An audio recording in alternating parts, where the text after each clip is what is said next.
Because I realized that what was living behind that boy's eyes was purely and simply evil.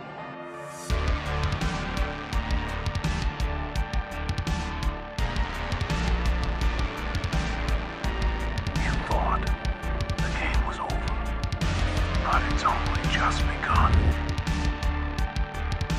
Welcome to Massacre, known as Safe. I hope everyone's having a fantastic day. So, a couple days ago, it was Friday the 13th, a few days ago, and there was some news that came out on a potential Friday the 13th sequel that was never made, which was the Friday the 13th 2009 film, which in my opinion, I don't think a lot of fans do talk about it. It was the last film we ever got, and a whole bunch of information came about it, and I think this is going to be really fun to talk about. I think the 2009 Friday the 13th movie was the best representation of Jason Voorhees, where that movie was dark, it was dreary, it was had grit to it. It was probably the best looking and acting, Jason that we've seen in a long time. And I definitely missed that movie. If you guys haven't watched it, definitely go watch it because it's certainly very enjoyable. So there was some really interesting information regarding the characters, regarding the storyline to the sequel that was supposed to happen. And man, this is some crazy stuff. The film was set to be a direct sequel to the 2009 remake, but centered on new characters rather than continuing Whitney and Clay's story. The plan was for the film to be set during the winter, and its title was The Death of Jason Voorhees. So Clay and Whitney were supposed to be never involved in the sequel film.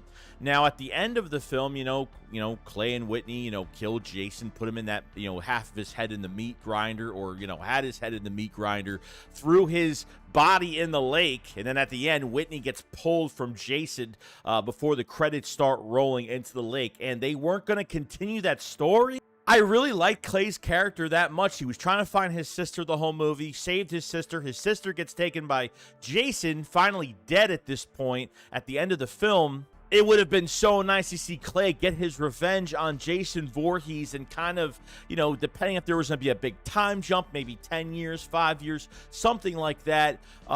This would have been so good. And surprisingly enough, they're just going to put new characters in the direct sequel to the 2009 film without Clay and Whitney was kind of weird to me. The title, The Death of Jason Voorhees, man, they were actually going to kill Jason Voorhees in one sequel film, which I'm actually surprised they didn't do another movie and then make it 3 films and kill him in the last movie, which is kind of crazy that this is what it was called. But I guess they were just going in a way different direction. We're going to keep Jason around long enough. And the cool thing about it too is that this movie was supposed to be set in the wintertime, which I don't think we've ever seen a Friday the 13th when it was snowing out, when there was snow on the ground, in a different type of weather set like that. If you guys haven't seen Never Hike in the Snow, one of the best fan films I've ever seen, I mean, that just looked amazing, so definitely check that out if you guys have it. The beginning of the film was set in the winter months, but the camp at Camp Crystal Lake was supposed to reopen again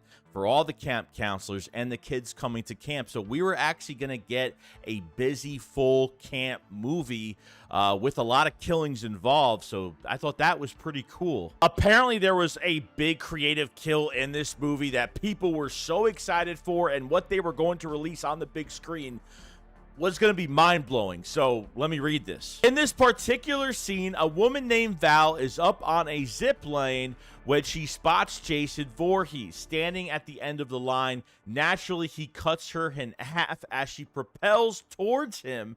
Val's upper half passes Jason and hits the end of the line with a sickening bounce. Just her top half still clipped into the harness, even as her innards spill out onto the wooden platform. Holy crap. Zip lines are used at camps. It's definitely one of those things, those recreational type, things that you could do at a camp or on vacation or something like that, usually as an activity. And going down the zip line with your, legs together or open as you're going down, a decline, which, is a lot of fun. Jason literally cutting half of her body off. Lower body hits the ground as she reached the end of the zip line, bouncing, and her upper body is still harnessed to the zip line, just hanging there, bloody corpse everywhere.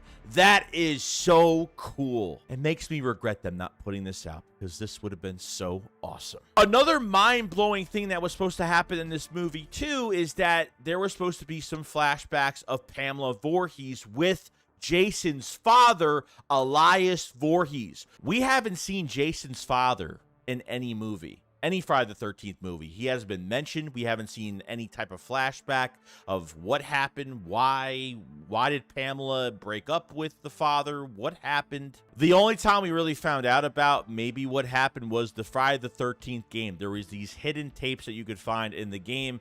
If you unlocked all of them, you kind of hear the story of a lot of things that happened when Pamela Voorhees was the cook at the Friday the 13th camp. Apparently what we know so far of that is like literally Jason's father taking advantage of Pamela Voorhees in a sexual manner and pretty much got her pregnant, and you came out with a deformed Jason Voorhees.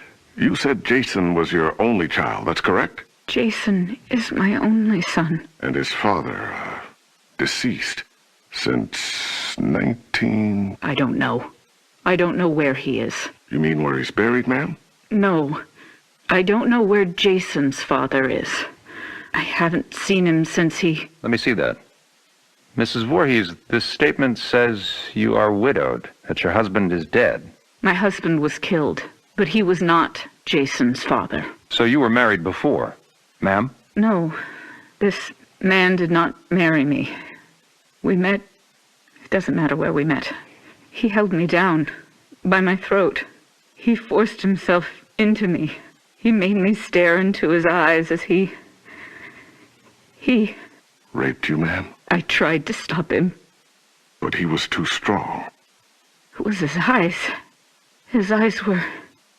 He had so much hatred. I couldn't stop him. He'd kill me. Did you report this?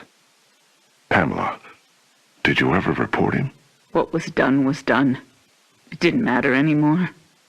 Nothing mattered. I just needed to take care of my son. My dear Jason. What I'm about to tell you right now is what happened in this flashback, and it's pretty insane. It says the stairs lead down to the dark room cellar, the only light coming from a lone bare bulb hanging from the ceiling. Pamela Voorhees digs at the earth floor with a shovel. Her husband lays dead, wrapped in the rug next to her. As she digs, she turns to Jason. Quote unquote, Pamela Voorhees, mommy loves you. She would do anything for you. This is crazy. Pamela Voorhees kills Jason's father, Elias Voorhees, buries him. Jason sees Pamela burying his father, and she turns to him and says, mommy loves you. She would do anything for you. That is so sick, twisted, and so great. I'm actually really excited. I'm kind of disappointed that this didn't happen. This didn't come out, because I want to see flashbacks of Pamela Voorhees and the father and how them two kind of broke up and what happened. Why hasn't the father been around? It has never been explained, and by God, I wish it did. Luckily, we have the Friday the 13th series coming out, Crystal Lake series coming out next year in October. And hopefully, you know, we're going to see a pre-requel, which we're going to see Pamela Voorhees probably on the camp, being the cook, doing her thing. Maybe we will see somewhat of a flashback with, if his name is Elias Voorhees, whatever, if that's what the father's name is called, if that's what they're going to call him, to add him into the mix. To give it more of a background vibe of how messed up, or maybe of, you know, what Jason had to deal with and what his childhood was like at a certain moment of time, you know, before he drowned and turned to what he was, and his mother getting beheaded by a counselor in the first film. I mean, you know, this would be a perfect setup for like a big series. And, you know, I know that this show is going to be multiple seasons apparently by Brian Fuller, and, you know, not saying that this is going to be it, but to have all this information here, they could take a lot from it and to not have a sequel to 2009, I think they definitely fell on it. I think going forward, you can add that little bit of flair of Jason's past as a kid, and then seeing him at camp, seeing him get bullied, seeing him get, you know, unattended to when the camp counselors were making love. Jason drowns, and to see the trauma of Pamela Voorhees after Jason drowns and how she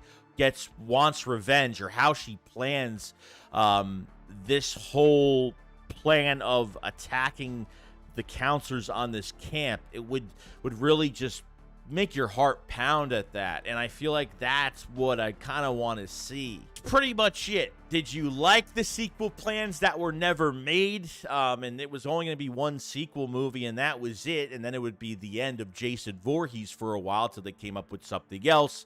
But, you know, probably will be a while till we get a Friday the 13th film, depending on who's going to take that over once the film stuff gets worked out with the international rights, because I think that's a whole nother court case that shouldn't take too long, but hopefully we get something sooner. Let me know if you liked it, disliked it, the whole entire idea of it. I thought this was just fun to go over and kind of reminisce. We have something to look forward to next year, which is great. So make sure you guys subscribe to the channel if you guys last this long, and like the video for more Friday the 13th content. We'll have Crystal Lake content next year all over the place. You guys have a fantastic day. Keep running.